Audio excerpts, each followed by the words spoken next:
Greetings and salutations, dear viewer, and welcome to this year's volume of SpookTober Storytime. We've got a lot of good stories lined up for you this year. Starting off, we have Candle Cove, as read by yours truly. And so, without further ado, let us begin.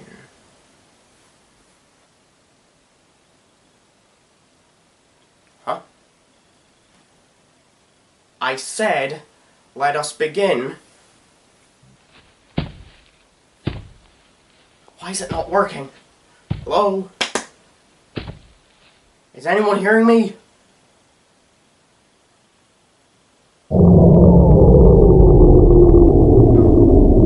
What's that noise? No, not again.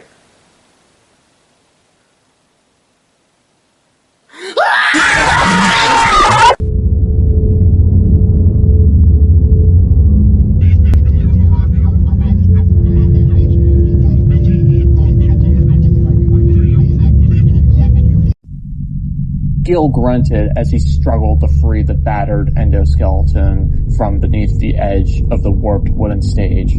Sweat that saturated his hair and forehead dripped from his left eyebrow into his eye.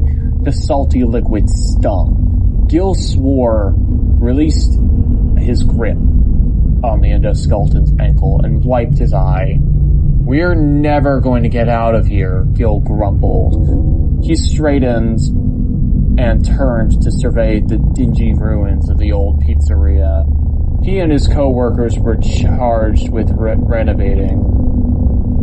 Gil didn't know how the old place was, but it definitely had seen better days. It was filthy and littered with trash and scrap, most of which consisted of discarded animatronic endoskeletons. Heavy metal robotic parts that were a bear to lift and transport. Gil was so sick of dragging the things around. Gil reached for the water bottle he'd left on the edge of the stage. He took a swig and gazed at the seemingly endless work that lay ahead of him. Robotic endoskeletons, the vaguely human skeleton-shaped steel frameworks over which all of Fazbear Enterprises animatronics were built, were piled everywhere. The place looked like the aftermath of a robotic Armageddon. Not only was the old pizzeria bulging with discarded metal, it was also filled with broken down tables, chairs, and red vinyl topped stools. Stacks of wooden beams and cement blocks, and piles of concrete and metal rubble.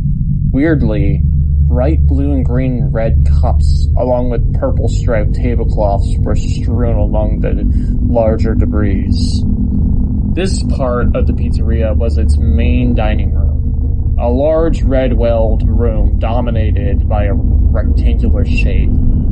Although the pizzeria's electrical systems were mostly shot and Gil and his teammates had to set up work lights around the room, the stage lights, for a reason no one understood, always shone brightly.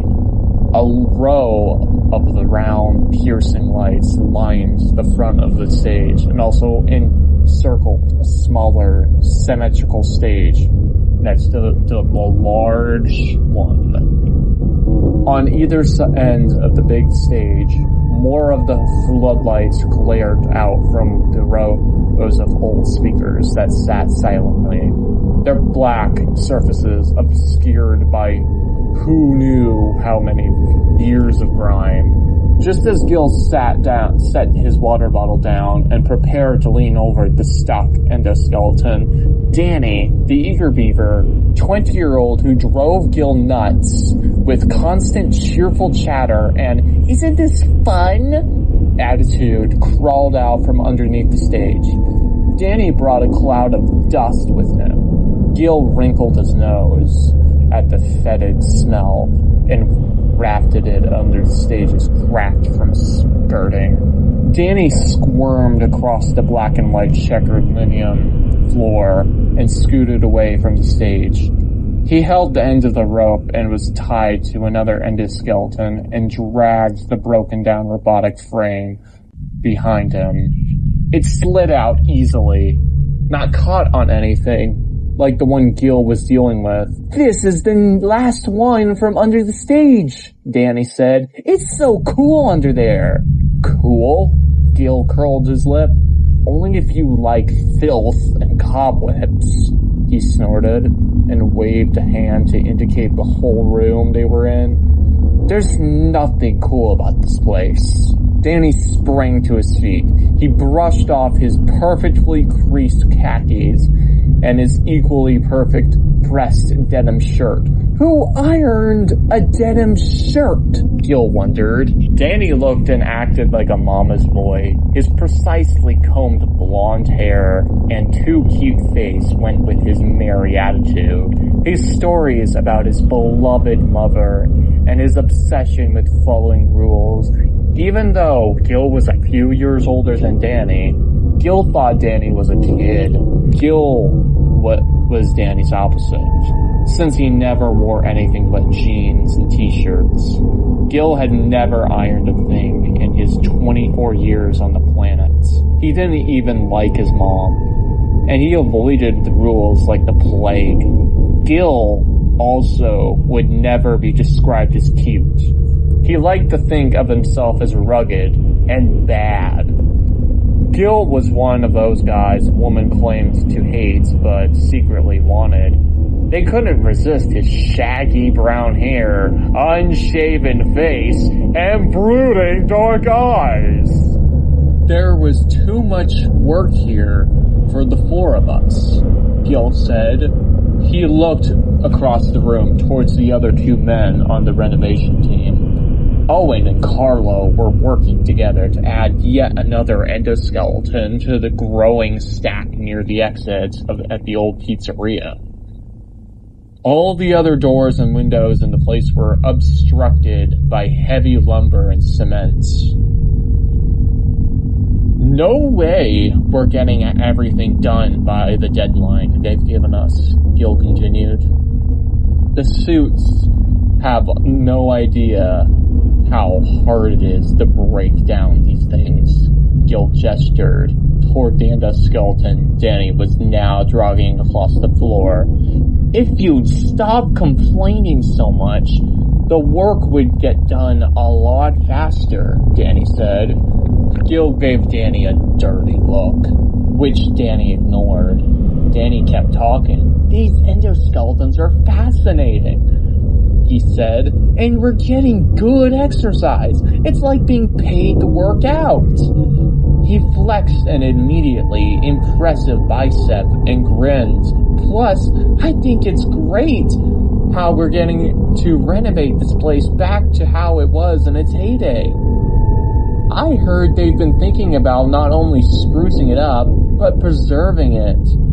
But maybe even memorializing it, like it's turning into a museum or something. I think it's awesome that they're building a new pizzaplex above this old place. It's really an honor to be part of this project." Gil rolled his eyes and turned his head back at Danny. "I'm going outside to get some fresh air," Gil said. But you just took a break about 15 minutes ago," Danny said. "Yeah? Well, I'm taking another one. Deal with it." Gil headed toward the old pizzeria's only open exit. After watching a downpour so heavy, it looks like a gray curtain instead of individual water drops. Theo huddled next to his coworker and friend Bryce, a tall, skinny guy who was a lot stronger than he looked. They both were attempting to shelter under the metal scaffolding, which wasn't up to the task of keeping them dry. Rain spattered Theo's heavy work boots as he frowned at the big delivery truck that was backing toward him with a shrill beep, beep, beep that cut through the crackling and drumming sounds of the rain. Theo coughed and turned away from the truck's smelly exhaust. Bryce covered his nose and shook his head. "What's with the delivery?" Bryce asked. "We haven't even enclosed anything yet."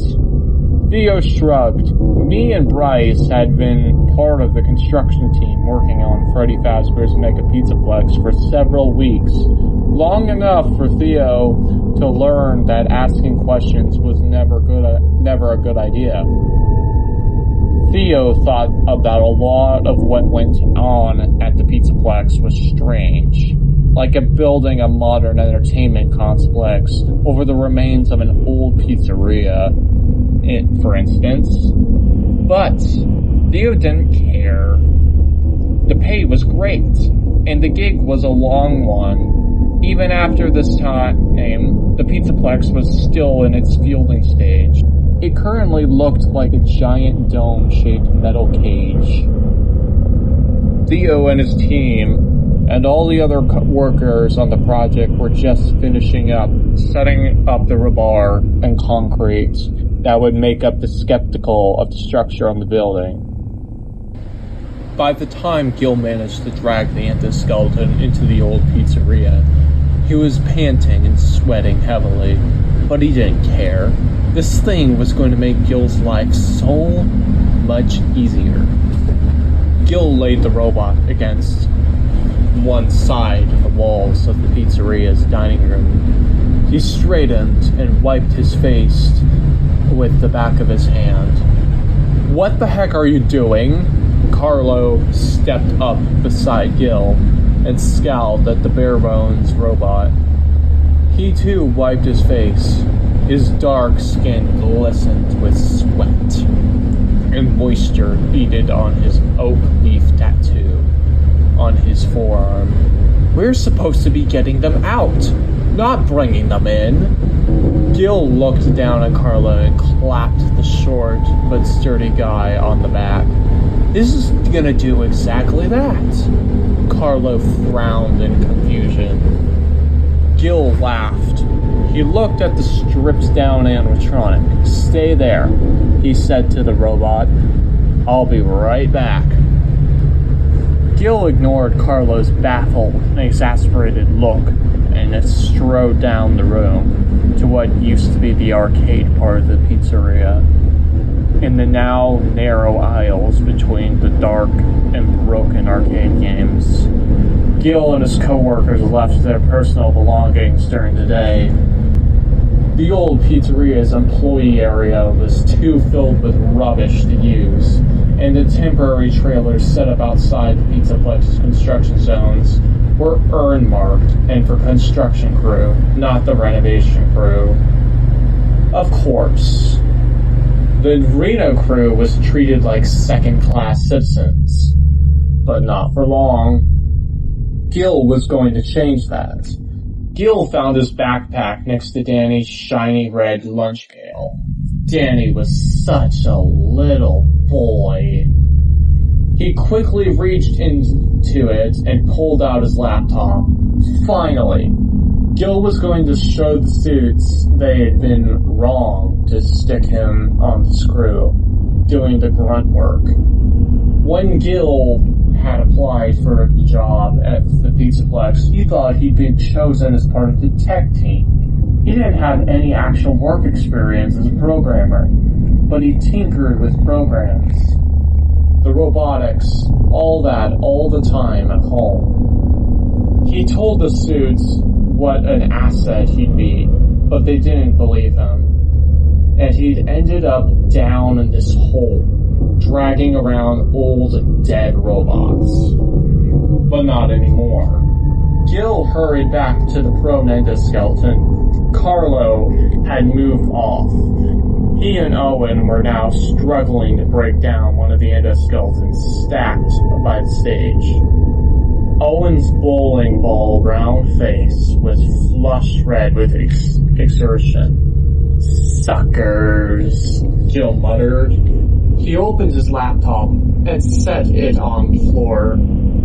He then knelt next to his new worker robots, whereas the endoskeleton Gil and his teammates had been hauling and dismantling were just metal endoskeletons. This endoskeleton was substantial. It wasn't just a basic metal structure. Its steel frame was contained with bulging collection of metal rods, curved plates, and an impressive system of ball joints and pistons. All this was topped with a long, vaguely rectangular-shaped, shiny steel skull. The skull was the only part of the endoskeleton that was shining. The rest of it was dark and discolored, as if it had survived some kind of fire. The upper part of the shiny skull contained bulging white eyes encased in steel sockets, and the lower part contained a hinged metal toothed mouth. Jutting from the top of the head, a pair of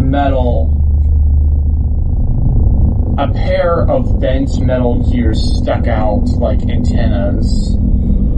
Feeling around the back of the base of the metallic skull, Gil found a small switch. He pressed it. The robotic's jaw shifted forward with a faint whir.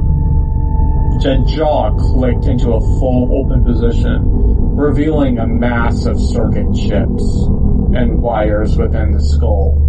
Gil probed the wires and found the one that had a power coupler. He gently pulled it out and connected it to his laptop. As soon as the animatronics was linked to Gil's computer, its specs and operating system codes scrolled down the laptop screen. Gil leaned forward and scanned the code. When he saw what he was looking for, he reached out and tapped a few keys. Cleanup protocol, check. Gil's gaze shifted from his laptop to the robot and back again to the screen.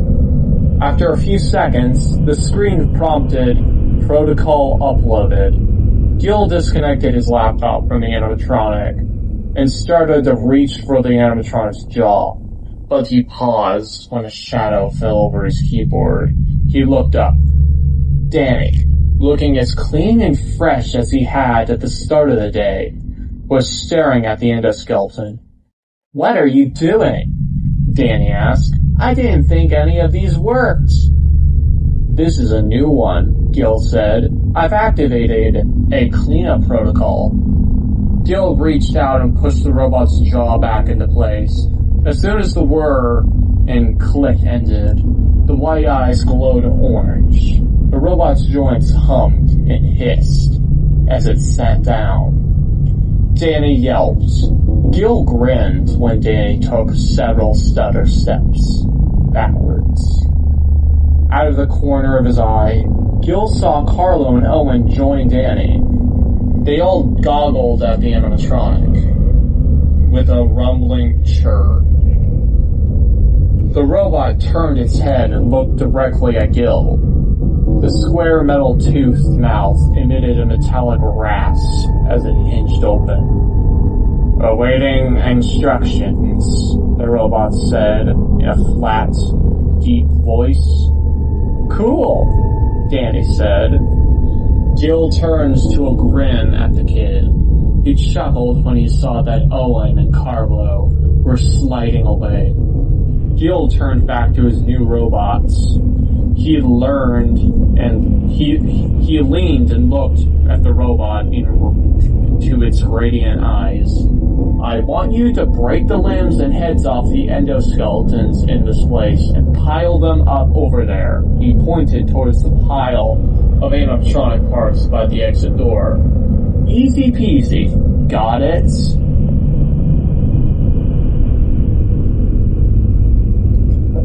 The robot's internal mechanisms cracked and groaned. The robot's mouth creaked open again. Break off the limbs and heads. Pile them up. Easy peasy. Got it. The robot looked directly at Gil for seconds, but then the animatronic couldn't help that it didn't have a face. The robot's joints clicked and its servos droned as it abruptly rose to its feet up. Once upright, its hard metal edges reflected the stage lights behind it, making it look like it had been radiating heat.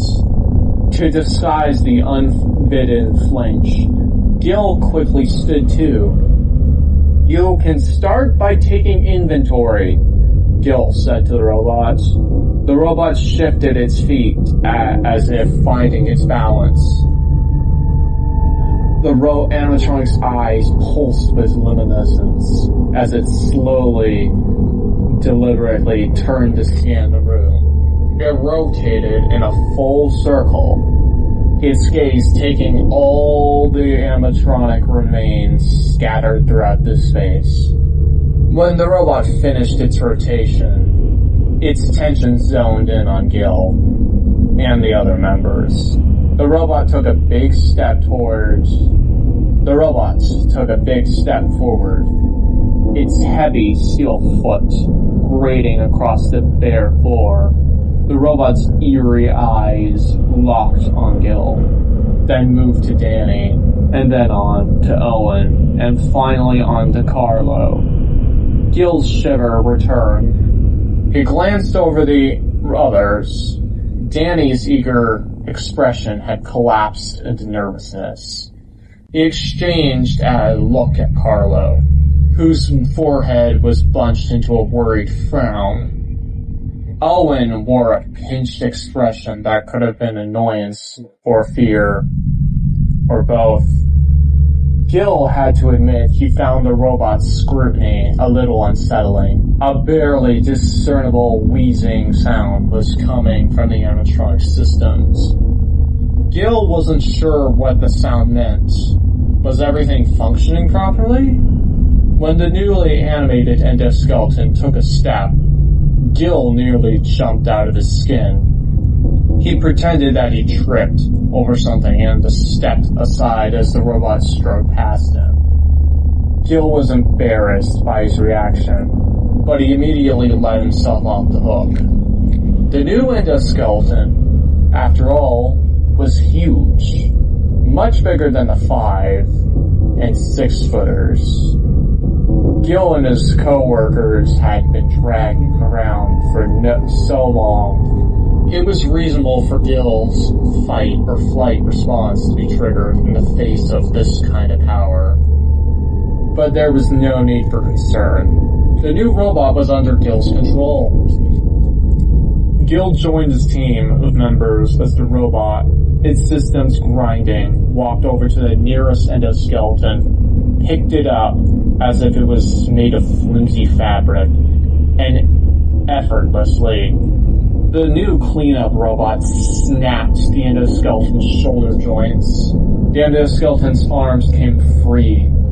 The robot tossed the arms aside. They landed on the floor, skittering clatter. The robots did the same thing with the other endoskeleton's legs, cracking the limbs from the hip joints, flinging them towards the arms. The metal arms and legs clanked in a tangle as the big robot grabbed the endoskeleton's head and popped it off. Grasping the head between its huge metal hands, the cleanup robot rolled the skull towards the scarred limbs. As soon as the skull stopped moving, the robot lifted the remaining torso, stomping heavily across the black and white checkered linoleum. The robot carried the torso to the pile of limbs and dropped it. The torso landed with a crunch and bang as the efficient new robot turned and headed towards the other endoskeletons. Over the next couple minutes, the new robot made quick work of these more endoskeletons. The robot had no problem deconstructing the already partly broken endoskeletons and adding them to the growing pile by the door. Gil turned away from the robot. He beamed at his coworkers. "See? I'm a genius!" He threw up his arms in triumph. Danny's mom had taught him to accept and respect all people, even the unpleasant ones. Danny didn't much like Gil, but he pretended that he did. And now he had to admit that Gil had done something pretty amazing, even though Gil was bragging, which was something Danny had been taught to never do. Gil had reason to be pleased with himself. Danny opened his mouth to agree with Gil's self-assessment, but he never got the words out. What happened next stole his words, and some of his sanity as well. It happened so fast that it melded together into one impossible horror that Danny's mind struggled to put into order. The robot looming, a blur of metallic motion, a squelching pop. Gil's cater-daring scream. Danny's mind computed the events. Gil was screaming because he no longer had arms. The robot had ripped off Gil's arms. As the robot hurled Gil's arms towards the pile of robot parts by the pizzeria's exit door, the air left Danny's lungs and strength fled his legs. Danny staggered backwards, his heart pounding, not believing what he had been seeing. He stared at the gushing fountains of red spraying from Gil's shoulder sockets. Beside Danny, Carla cried out. Danny glanced toward the other two men. Owen made no sound, but his face was white. His eyes were nearly bugging out of his face. Gil continued to scream. No, not a scream. Shriek, wail, keen. The sounds Gil made were unlike anything Danny had ever heard. These sounds were accompanied by sickening cracking and crunching sounds. And even under all the hideous racket, Danny could hear the wet slap of blood hitting the walls and the floor.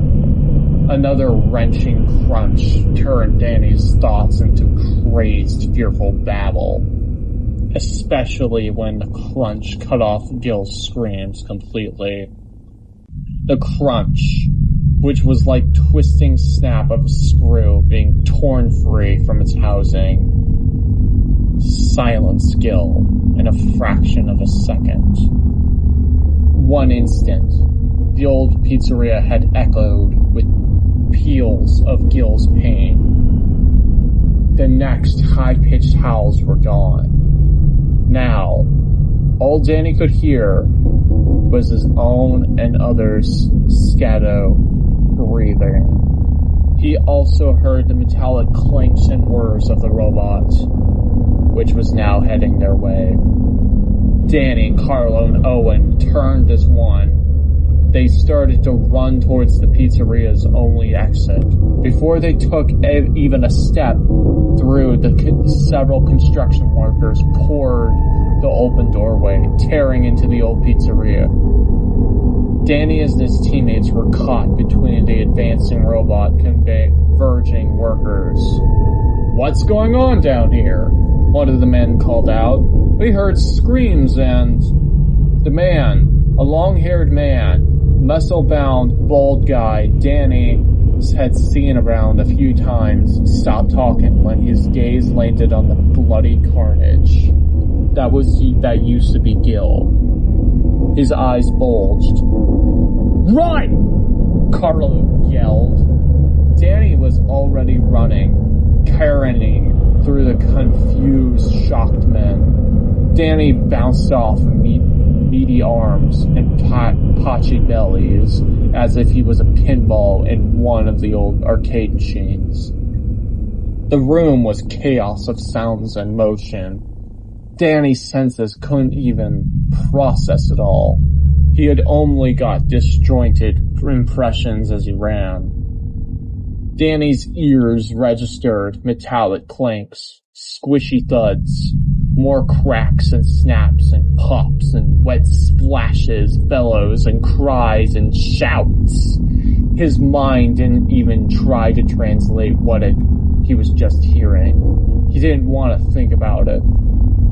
The stream of vicious red spewed across one of the white squares on the floor ahead from Danny. His eyes took in a galloping red-headed worker press of his chest and faces blanched bone white. In a ripped-off arm, the dark skin and small oak leaf tattoo told him that had belonged to Carlo.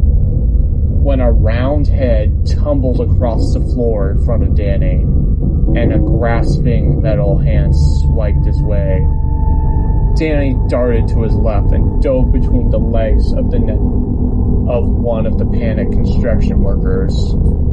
Danny ran through the cacophony and hysteria, and everything Danny had ever learned about being polite and following the rules and respecting others was deconstructed along with the men around him. He cared about nothing but getting out of the pizzeria turned abattoir.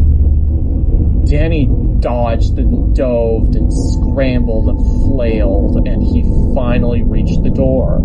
As he galloped through it, he looked back. The butchery continued. The tortured cries crescendoed. Danny blanched and slammed the door. Danny kept running, past piles of lumber and stacks of rebar, past more converging construction workers, and then ran past a rumbling cement truck, its mixing drum rotating, the gray sludge of wet cement sluicing from its discharge chute. Danny screamed at the men spreading the poured cement, "Seal it!" Even though shouting at the top of his lungs, Danny's words could barely be heard above the cement truck roar and the screams that reached out from the pizzeria and curled into Danny's brain like a vine wrapping around his consciousness. "Seal the door!"